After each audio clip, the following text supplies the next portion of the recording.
Welcome into Boxing Scene Today. Lamont Roach Jr. coming off his controversial draw with Gervonta Davis. Of course, picking Isaac Pitbull Cruz. Not just Pitbull Cruz himself, but also taking on Isaac Pitbull Cruz this weekend in San Antonio, Texas. A huge fight where there could be more than one adversary. To help me break it down, Jimmy Smith in studio alongside the champ, Chris Algieri. Also joining us via Zoom, Paulie Malignaggi, and the boss, Garry Jonas. Of course, Garry, when we bring you in, one of the things we want to ask you is, there's a time when a fighter is fighting his opponent. There's also a time when a fighter is fighting the moment or the circumstances. Taking on Isaac Pitbull Cruz in Texas, a Mexican-American fighter, it's almost like he's fighting multiple opponents. What's your thought on that?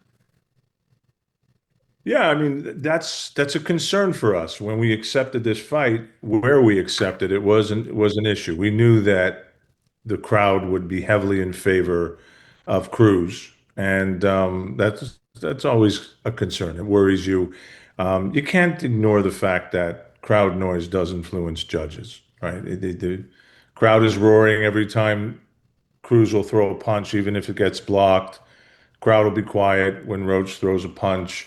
It's got to influence judges. So I only hope that these judges are cool under fire, that they're not influenced by crowd noise, that they're aware that they could be, and that, we get a fair judging of this fight. Yeah, Garry. So, I mean, for people at home who may not know how the inner workings of preparing and making a fight happens, you do have access to knowing who the judges are prior to the fight, who the ref is, things like that. What was that process like, figuring this fight? Like you said, you were concerned about the location, but what about actually the people who are going to be ringside? It's interesting. The WBC is having their convention in Thailand, so there wasn't as many judges that you would have heard of. So it's not the typical crew that does big fights, but we looked them up. They're all experienced guys, and they're good. We saw their records. We watched what they thought. We didn't see anything where they had it completely wrong. So I think it's a good set of judges.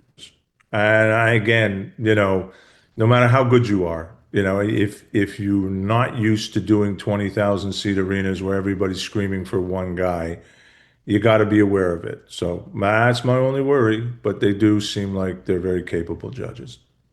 Garry, when you look at the circumstances of this fight, one of the questions I have is stylistic. When you look at Lamont Roach Jr., we talk about that DMV style. It's a game of inches. He's slick. He's slipping punches. He's blocking punches. As Paulie always says, he's catching and shooting the subtleties of his style. He's not a come-forward Mexican-style fighter where you can see who's going forward. Does that style difference between these two fighters concerns you when it comes to crowd reaction and judging? That's a great point. Certainly, there's a stylistic thing there where, he's not as obvious. Sometimes, that style of fighter with really quick hands, you may not even see it sometimes when they are touching, and the effectiveness of their punches. So, you do have that Mexican come forward pressure style that sometimes those guys get the nod, as Paulie's pointed out on our shows in Florida so often. Sometimes those guys get the nod for just applying pressure, and they punish the slicker fighter boxer for not being so as aggressive or obvious with their shots. So yeah, that's another very good point. Yeah, when I complain about Florida and the judging going forward, I don't necessarily think it's malicious. I think it's just idiot judging by idiots who don't know what they're watching. But I do think in some commissions there's malice, and again, I think the Texas fan base, there's a reason boxing always goes back to Texas. There's a big boxing fan base in Texas. So the Texas Commission is sort of the devil you got to deal with regardless. In my experience, I remember fighting Juan Diaz and complaining about and saying, hey, trying to put pressure on them, saying, hey, you guys got to be fair in this fight. It's supposed to be fair. It's supposed to be there's a history of not being fair, and then they still robbed me in that fight. To go along with Jimmy's point about Lamont's catching and shooting, there's contact there regardless, and crowds tend to just go crazy whenever there's any contact, even if it's being blocked and punched back. Again, is that part of a, because these for me, these are all things that could possibly be excuses to rob him. I think it's honestly, if he gets robbed, it's malice. It's not stupidity or ignorance of, the crowd noise. I think those are just excuses. I think Texas has enough of a history where we know that when guys get robbed there, it's malice. So how do we fight this? Yeah, I think, Paulie, you make a good point about the catch and shoot element, and that people are going to be making a lot of noise with every time it appears that Pitbull landed.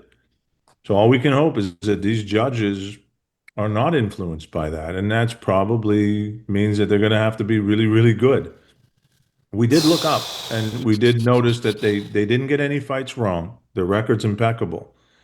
So it doesn't look like they robbed anybody. I can't see it in their history. So I feel comfortable that these guys are going to do a good job. Talk about it from the promoter's perspective, Gary. Talk about the difficulties of going to Texas, taking on a Mexican-American fighter. How much of that is in the negotiating? I want more money for my guy. The crowd's going to be passionate. There's going to be a lot of fans there. What's the upside for you as Lamont Roach's promoter going in there to essentially hostile territory like we're talking about? Well, look, I mean, this was one of the more complicated negotiations based on the Tank Davis situation.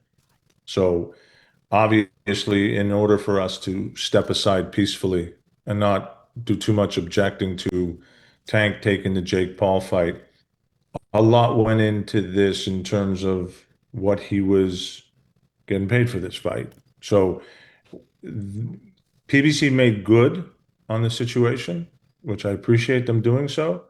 And with that, part of it was, look, we'll do this pay-per-view. We'll pay you well in lieu of Tank doing what he did, but we needed to be in a Mexican city in order to capitalize on the gate. So that was something we had to give to get. And but it was worth it. And yet still, we have to contend with the downside of that.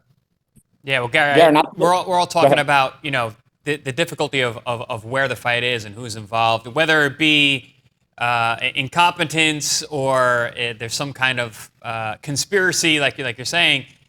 How much falls onto Team Roach? I know they're very, very smart. The Roach family, the way their systematic approach to training and fighting is really admirable.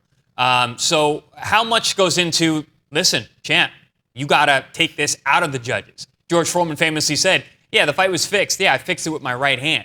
At the end of the day, it's still a fight. So how much goes into actually speaking to the man who's going to be in charge that night, Lamont Roach, and their team about, like, hey, guys, we're in hostile territory. We got to make sure we hammer this home. Well, look, I think that they're aware. They're aware that it's not necessarily a phone booth fight, that it's a hit and don't get hit fight in order to make it more decisive, help the judges out with the rounds. I don't think anyone's knocking anybody out. That's my humble opinion. This is going to the decisions. I think that Pitbull's shown that he has a very solid Mexican chin, and therefore we're going to the judges' scorecard. So yeah, he's aware. He's aware of it's a hit and don't get hit fight. And he's going to have to do that to make it easy on the judges. Yeah, and I agree with you. I think this is a distance fight. When I mean hammer it home, I don't mean knock anybody out. I mean really, really set the tone that, listen, I'm in control. I'm winning this fight. So, all right, but I agree with you on that. Well, look, go ahead, Paulie.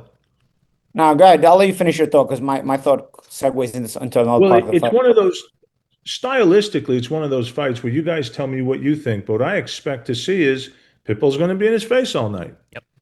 Lamont's not a runner. No. Lamont's a little more of a pocket fighter. So it's going to be a fun fight. He's going to be in his face all night. So it's kind of one of those things where even if Lamont is getting the better of him, which I expect, I think Pitbull's still going to make it difficult on the judges. There's going to be a lot of punches thrown. It's just going to be a one of those toe-to-toe in the pocket fights, classic fight. I expect it to be a great fight. I'm really looking forward to it, but it's going to be hard to judge. Gary, segue into ProBox from Lamont Roach. ProBox has had every year we've existed, we've grown and we've become a bigger network, a bigger company, and more and more people are recognizing us. How important is this result in the landscape of ProBox TV? It's obviously it's important for us. I mean, every time one of our guys climbs the ladder and gets onto a bigger platform and does really well, it kind of validates us to the boxing fans who might have been a little confused. So now when they see ProBox TV, they say, hey, that's Major League Boxing over there. Whereas before at the big early set on the onset, they might have been a little confused about that. So Angelo Leo did a great job doing that. He probably set the pace, but look at Lester Martinez, right? And there's a lot of noise going on with Lester right now, but Lester set the pace as much as Top Rank and ESPN was making all this, hey, we're Top Rank, this is ESPN, we've got M. Billy. ProBox TV showed up and said, who? What? What do you have? We have the better guy.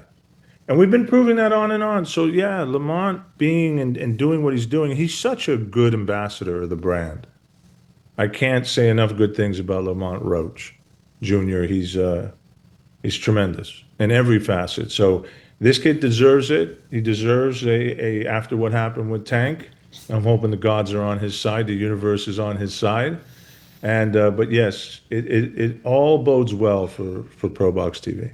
I don't And see. and Yeah, and please in go. reality, guys, with a lot of networks dropping boxing, the growth of ProBox TV is an important factor in the sport of boxing in and of itself. Because as we grow more and more, it creates opportunity for both boxers and promoters within the sport. Because again, I'll reiterate, there's a lot of networks are dropping boxing. So I think the fact that Lamont being treated right is not just by the Texas Commission is not just important on the basis of doing the right thing on the basis of a fighter. I think is doing the right thing on the basis of boxing, and even this company, which can in and of itself is helping boxing and boxers. Yeah, I think our business model was built in anticipation of the networks continuing to deprioritize boxing. And it's just business, right? The NBA, the NFL, all these other major league sports, they just do bigger numbers and they can't dance at every wedding. So they're going to go with the more popular numbers. I felt like ProBox TV was going to provide boxing its own channel direct to consumers. So far it looked like I knew something. We did it 3 years ago, conceived it 4 years ago, started 3 years ago, and what's been going on is sort of validated that. If it wasn't for DAZN stepping up, which was an unusual situation, where would it be? I mean, it would have been dead. So, good opportunity for us. We believe boxing fans need to come to ProBox TV. Eventually, we're going to go to championship boxing. We're going to charge a lot less than DAZN, and we're going to give them a great product. And boxing will have a dedicated channel that prioritizes the sport, unlike the network. So, to your point, Paulie, it's all trending in the way we do business as a dedicated channel direct to the fans. And I think we're a year away from moving to championship boxing, which is the final step. What And I'm we're strictly boxing. We're not like the zone, which is a lot of other things. No very true. exhibitions, no exhibit. Hey, not only that, no exhibitions here, right? We're not doing the fake stuff. Gary, Keep it organic. you don't strike me, Gary, as an emotional guy, right? But the idea that coming off the Gervonta Davis, little bit of PTSD in a draw that most fans, especially with the knockdown that wasn't counted as a knockdown, should have gone to Lamont Roach Jr. How much does that stick with you going into this fight? Like, look, this happened the last time he fought. This is not pie in the sky, what if stuff. He was, in the eyes of a lot of fans, robbed of a victory over Gervonta Davis for a non-knockdown. How much does that stick with you thinking about this fight? It's funny. It's funny that you mentioned that because I am more pragmatic as a businessman than I am emotionally attached to certain things. I can't be. I can't do both. It's impossible. It's bad business to do both. So I understand how Lamont and their team feels about what happened, and I understand anybody emotionally attached to Lamont, how they feel. I have trouble being in a bad mood about it. because look what happened for Lamont. Like, what could have happened? He could have gone in as a 16-1 underdog and got his ass kicked, and he's be back on the wood heap. This changed his life. Like, I walk out of the arena that night knowing X amount of things could have happened, and what we got was next to the best event, best circumstance possible. And this kid's life has changed. He's a household name. He's a star, and now he's made. I knew his next fight was going to be a big one. So from a business standpoint, I can't help but feel like it was a great result. It wasn't the best result, but if it was a great result, how upset or depressed can I be? This is boxing. This is what happens.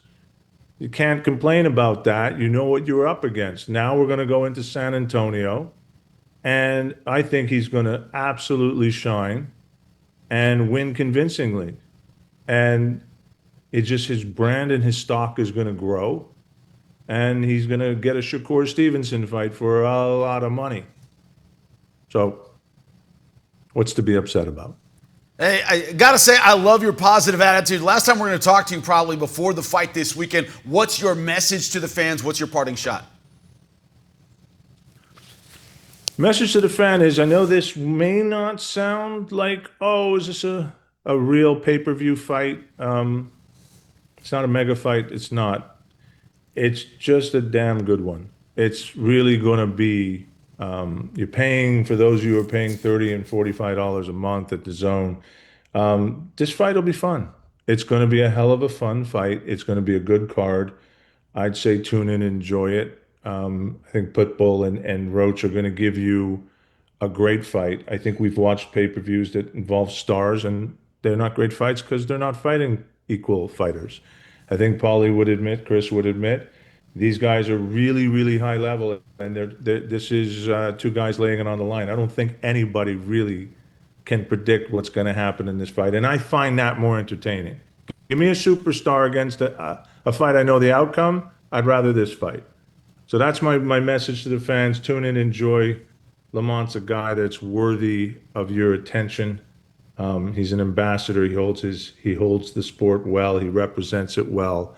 I think we got to start rewarding fighters like him with some adoration for how he contorts himself. So that's my message. A good man who is going to be in an outstanding fight. Thank you so much, Garry Jonas, for your time. This weekend, it's going to be incredible. Isak Pitbull Cruz versus Lamont Roach Jr., a fight in their prime. Real stakes, a contrast in styles. And as it makes news, we'll discuss it right here on Boxing Scene Today.